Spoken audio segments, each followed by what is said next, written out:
Ok, então vamos lá. Bom, esse simulado, vocês já pegaram ele?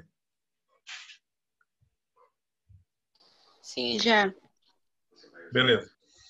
Bom, então, esse simulado, ele é a matéria que a gente estava estudando até dia 17 de março, que foi o dia que o governo fechou a escola e mandou todo mundo para casa, né? Então, naquela semana, inclusive, já era semana de simulado. Eu acho que na outra semana a gente ia começar a fazer prova, se eu não me engano. E aí, todos os simulados já estavam impressos na escola, né? Tava só aguardando o dia de fazer a prova. E aí, vocês vão fazer o mesmo simulado daquele período. Então, a matéria é o seguinte: é sobre a República Velha. Então, política do café com leite, o coronelismo e também o messianismo, tá bom? Então, rapidinho para a gente relembrar o que são essas coisas. Primeiro assunto aqui importante para você conseguir fazer um bom simulado vai ser o messianismo e a Guerra de Canudos, tá? Primeiro, o messianismo, ou o movimento messiânico, como aparece aqui nesse mapa mental, ele é um movimento influenciado pela religião, porque a palavra Messias, ela significa Salvador, né? Para quem é cristão aqui, católico ou evangélico, o Salvador da humanidade para nós que temos a fé cristã é Jesus Cristo, né? Jesus Cristo é o Messias. Então, Jesus veio como Messias para salvar a humanidade dos seus pecados e levar o homem à vida eterna. Bom, esses movimentos messiânicos aqui que nós estamos falando, então eles têm influência religiosa e os líderes desses movimentos messiânicos, geralmente ele era um líder religioso, né, que prometia a salvação, lógico, como representantes de Deus, eles se intitulavam representantes de Deus, né? Então eles prometiam salvar, que Deus iria salvar a população da situação de miséria, né? Da situação de fome, da situação de exploração, e Deus iria levar essas pessoas a viver uma vida justa, né? Uma vida onde existisse justiça social, onde não existissem pessoas passando fome, né? Onde não existissem pessoas passando dificuldades, como a gente sabe que existe muito no Brasil. Então, esses movimentos messiânicos, né, como aqui a gente está vendo, ele é influenciado pela ideia religiosa e eles eram movimentos populares, né? Aqui no Brasil, nós tivemos dois grandes movimentos messiânicos importantes, que foi o movimento de Canudos, que tinha como líder o Antônio Conselheiro, que é esse líder messiânico, né, que tem ligação direta com Deus, né, digamos assim, e que traz a mensagem de Deus para a população. E a gente tinha também João José Maria, no Contestado, que é no sul do Brasil, lá no Paraná e em Santa Catarina. O Antônio Conselheiro, ele viveu na Bahia, no Nordeste. E além desse, nós tivemos um terceiro movimento importante, que foi a Santa Dica de Lagolândia, a Benedita Cipriano, que viveu em Pirinópolis, né, aqui próximo à nossa cidade, né? Lagolândia é um distrito de Pirinópolis. Então, o que esses movimentos têm em comum? Todos esses líderes que eu citei, eles, digamos, são esses líderes religiosos que têm um contato direto com Deus. Era como se fossem profetas e que diziam que Deus iria salvar a população da miséria. Aí vamos ver especificamente sobre Canudos. Antes de continuar, tem alguma pergunta? Não. Não. Beleza. Maria Isabel Nunes entrou lá do nono E. Seja bem-vinda, Maria Isabel. Obrigada, professor. Beleza. Então vamos lá. Canudos. Bom, o Antônio Conselheiro, ele era esse rapaz aqui do desenho. Parece com ele mesmo, de verdade, lá da época. O Antônio Conselheiro, ele era um beato, que foi comerciante, mas que também foi rábula. O que é rábula? Rábula é um advogado sem diploma, né? Sem formação na faculdade. Então, ele era um cara que advogava, mas sem diploma. Então, ele era rábula. Voltando para outro slide. O Antônio Conselheiro, ele virou peregrino, depois abandonou a profissão de comerciante de rábula, tornou-se peregrino e saía pelo sertão nordestino pregando a palavra de Deus e dizendo que Deus dizia que um dia o sertão ia virar mar e o mar ia virar sertão. Ou seja, que aquela seca toda que os nordestinos estão acostumados a enfrentar, um dia iria acabar. E que aquela fome, aquela miséria que as pessoas passavam, um dia também ia acabar.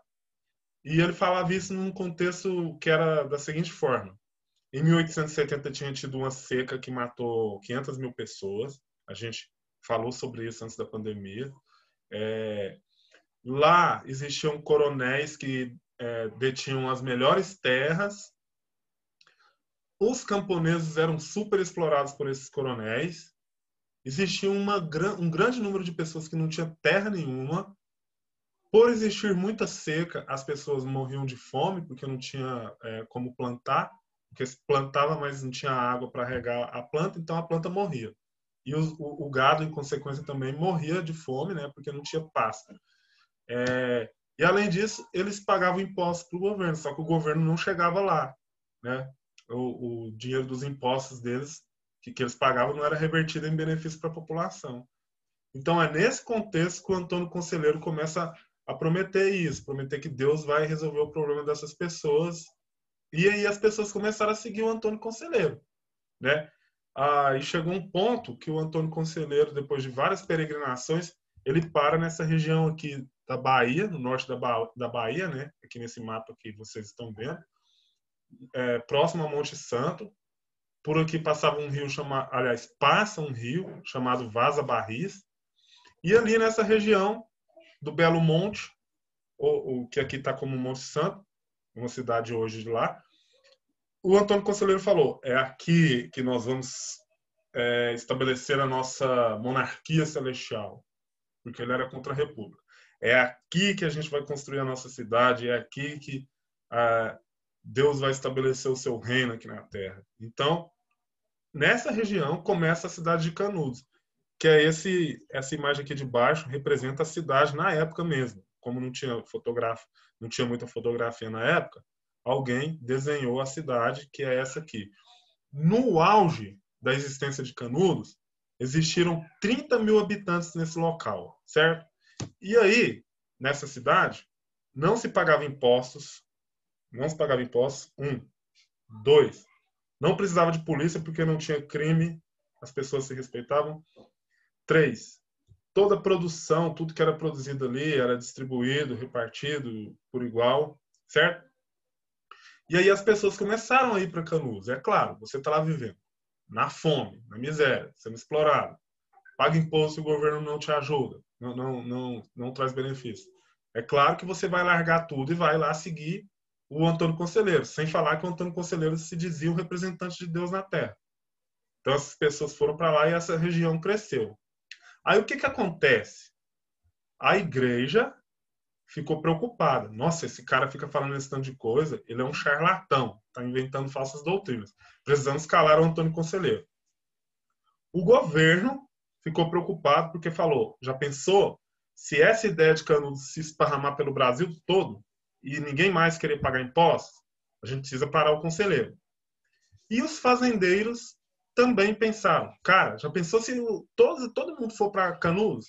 Daqui a pouco Canudos tem 500 mil habitantes e a gente não tem quem trabalhar para a gente. Então a gente precisa parar o conselheiro. Resultado, a união dessas 3 forças gerou uma guerra contra Canudos. Por isso que é a Guerra de Canudos. Né? Foram 4 expedições. As 3 primeiras expedições, os conselheiristas, né, os seguidores do Antônio Conselheiro, venceram. E na 4ª e última expedição, Canudos foi tomada pelo governo brasileiro, pelo exército. Né? E aí morreram quase 30 mil pessoas. No final, sobraram só esses daqui que a gente está vendo na imagem. Algumas crianças, algumas mulheres, alguns idosos, certo? Que foram capturados, sobreviventes a esse massacre. E aqui em cima, a gente vê as ruínas de Canudos. As ruínas ficaram lá, elas estão lá até hoje. Eles fizeram um açude na região, o açude do Cocorobó. Na época da cheia, a água tampa isso aqui tudinho. Mas na época da seca dá para ver ainda as ruínas de Canudos, que é justamente, exatamente, aqui da igreja, aquela igreja da imagem aqui, ó, certo? Que o Antônio Conselheiro e os conselheiristas construíram. E qual foi o erro desse pessoal? O erro foi querer viver uma vida mais justa, né? Só que mexeu nos interesses dos poderosos. E aí os poderosos se organizaram para matar todo mundo. Alguma pergunta sobre isso? Não. Beleza. Deixa eu ver quem está aqui comigo ainda. Temos a Micaele, a Aniele, a Andressa, o Eric e a Maria Isabel. Muito bem, vocês são fiéis. Não me abandonem. A gente já está partindo do final, tá? Beleza. Tudo isso, galera, está acontecendo em um contexto conhecido como República Velha. Né? Então, isso aqui a gente estudou lá no início do ano só para relembrar, por isso que chama revisão. A República Velha, ela é dividida em duas fases. A República da Espada, certo? Que vai de 1889 a 1894, e a República Oligárquica, que vai de 1894 a 1930, quando começa o governo do Getúlio Vargas, que a gente já estudou dentro da pandemia. Então, a primeira parte aqui. Por que a República da Espada? Porque os dois primeiros presidentes do Brasil, o Deodoro da Fonseca e o Floriano Peixoto, eram militares. E espada é o símbolo do exército. Beleza? A segunda parte aqui. Por que a República Oligárquica?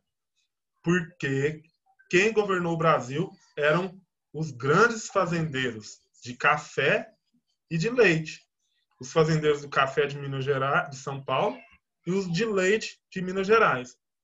Por isso, esse período também é conhecido como a República ou Política do Café com Leite, porque existia um revezamento entre paulistas, produtores de café, e mineiros, produtores do leite, no cargo de presidente. Esse revezamento ele acontecia graças à política dos governadores e ao coronelismo, que praticava o voto de cabresto. Então vamos relembrar o que é esse negócio de voto de cabresto. Então, a gente tem essa imagem aqui, né? E temos aí o coronel. O coronel aqui é o Eric. Tá bom, Eric? Cadê o Eric? Saiu? Não, o Eric não saiu. O coronel é o Eric. Tá. Aí aqui a gente tem o eleitor. O eleitor é o João Paulo, que entrou agora. Então o Eric, o coronel, o João Paulo, o eleitor. E a gente tem o capanga. O capanga é a Andressa. Andressa é o capanga, tá? Lembrando que mulher não podia votar nessa época, tá bom? Então tá aqui o coronel, o menino. Quem que é mesmo? Esqueci já. O Eric? Me ajuda, gente? É o Eric. Isso, obrigado. É o Eric. Olha o Alex ali. E aí, Alex, beleza? O Alex, ele entrou na escola depois que começou a pandemia. E a gente não teve tempo de conhecer ele pessoalmente. Estou vendo ele pela primeira vez assim. E aí, Alex, tudo bem? Certo. Tá, então vamos lá. Então tá aqui o Eric, o coronel, o João Paulo, o eleitor, e a Andressa, o capanga, certo? Então, o que era o voto de cabresto? Esse cara aqui, o coronel, ele praticava favores para o eleitor, né? Então, o coronel Eric deu uma cesta básica para o eleitor João Paulo. Aí chega na época da eleição. O coronel Eric, ele sai candidato, olha ele aqui na imagem. Mas ele também podia representar um candidato, ele podia indicar um candidato para os eleitores. Mas aqui no caso da nossa charge, o próprio coronel é candidato. Então, o Eric saiu candidato e ele pratica um favor para o eleitor João Paulo e fala, no dia da eleição, olha, João Paulo, lembra que eu fiz aquele favor para você? Então, chegou a eleição, agora eu preciso que você vote em mim. Aí o João Paulo lógico que vai falar, não, vou votar no senhor, o senhor fez favor para mim, claro que eu voto. Chega no dia da eleição, o João Paulo vai e fala, não vou votar no Eric, não. Vou votar no, sei lá, vou votar no Jadson, professor de matemática. Aí eu chego lá na eleição, na hora de votar, ele vê o capanga, a Andressa como capanga, e vai falar, nossa, e agora? Vai me obrigar a votar no Eric, eu não queria, mas vou ter que votar, né? Senão eu vou levar bala. Mas aí você vai falar, ué, mas ele podia votar e falar que votou no Eric, porque o voto é secreto? Não, o voto não era secreto. A gente estudou que o voto era aberto. Então ele votava e mostrava pro pessoal da sessão. Olha aqui, ó, eu votei no Eric. Se ele não votasse no Eric, o capanga fazia alguma maldade com ele. Beleza. Alguma pergunta sobre isso? Não. Tá. Beleza, Não. então o voto era de cabresto. Esse negócio, essa troca de favores aqui significa o cabresto. O cabresto que conduz o eleitor a votar em quem o coronel quer que ele vote. Existiam fraudes eleitorais também. Mesmo com todo esse sistema de controle, ainda existiam fraudes eleitorais. Né? Tudo isso para que a política do café com leite funcionasse. Né? E como que isso funcionava na prática? Olha esse outro slide aqui. Todo mundo vê? Calma aí. Sim. Tô Tá, então vendo. vamos lá. Você tem o presidente lá em cima, ele é paulista ou mineiro, né? Aí você tem aqui no segundo plano o governador, você tem no terceiro Professor? plano. Oi? Não, nada, porque eu achei que o microfone estava desligado. Ah, tá. No terceiro plano você tem o prefeito e no quarto plano você tem o coronel. E lá no quinto plano, mais embaixo, na ralé da sociedade, a gente tem quem? Quem? Quem que é esse cara aqui, gente? Vou ajudar vocês. Começa com ele e termina com Tor. Eleitor? Isso, eleitor, muito bem. Então lá embaixo você tem o eleitor. Aí como que funcionava todo esse processo? Olha, o presidente concedia favores ao governador, que concedia verbas ao prefeito, que concedia favores ao coronel, que ia lá no eleitor, concedia favores a ele e depois pegava esse eleitor lá do seu curral eleitoral e obrigava esse eleitor a votar no prefeito e automaticamente a votar no governador, a votar no deputado e a votar no presidente que o coronel indicava. Tá vendo que sistema todo arranjado que fazia a política do café com leite funcionar? Então era troca de favores de todos os lados. E no final, o presidente da política do café com leite era eleito sempre. Beleza? Beleza. Vamos partir para o final aqui. Bom, dentro dessa República Velha, teve um movimento conhecido como movimento tenentista. E o movimento tenentista, ele surgiu dentro do Exército, por isso que é tenentes, né? Por isso que é movimento tenentista. Um grupo de tenentes dentro do Exército se organizou para acabar com todo esse sistema, digamos, bandido, né, de eleição da política do café com leite. Tchau. Tchau, amor. Minha mulher está indo ali, no médico. Então, esses tenentes se organizaram para justamente tirar o poder da mão de São Paulo e de Minas Gerais, certo? E ter mais participação popular. Não vou ler tudo isso aqui, não. Mas os tenentes, por causa desse movimento tenentista, surgiu a Revolta dos 18 do Forte, a Coluna Paulista em 24 e a Coluna Persa em 24 e 27. O que esses tenentes queriam? Olha, eles queriam o fim do voto cabresto, queria que fossem formados partidos políticos nacionais, queriam reformar o sistema educacional público do país, fazer com que a educação tivesse maior qualidade, queriam que o sistema de voto aberto passasse a ser secreto, né? Que o voto aberto era importante para os coronéis, porque Se o voto era aberto, os coronéis controlavam o eleitor. A gente viu naquela explicação lá atrás. Liberdade dos meios de comunicação, que os meios de comunicação tivessem democracia, liberdade, para as pessoas falar o que quisessem. Atribuições restringidas do Poder Executivo, ou seja, restringir, diminuir os poderes do presidente, dar mais liberdade, mais independência às autoridades judiciais e moralizar, botar ordem na Câmara dos Deputados, que é o Poder Legislativo. Beleza? Aí o que acontece? Esse movimento tenentista gerou uma revolta conhecida como os 18 do Forte, que a gente vê aqui no slide. Aqui tem 18 caras marchando ali pela praia de Copacabana. Eles se organizaram dentro do quartel lá do Forte de Copacabana, no Rio de Janeiro, e iriam tomar o poder da República, ia tomar o poder da mão do presidente. Só que na hora H, a maioria dos membros da revolta desistiram. Só 18 mantiveram a palavra, só 2 foram cabra macho. E aí, o que você acha que aconteceu com esses 18? Eles estão marchando aqui e daqui a pouco vão enfrentar um exército inteirinho. O que vocês acham que aconteceu com eles? Morreu? Isso, morreram. Mas não foram todos. Desses aqui, 2 sobreviveram. 16 morreram e 2 sobreviveram. No dia que você já tiver formado e for cineasta e for gravar o seu filme, você pode escolher esse tema aqui, ó, dar um filmaço. Beleza? Com altos efeitos especiais. Ué.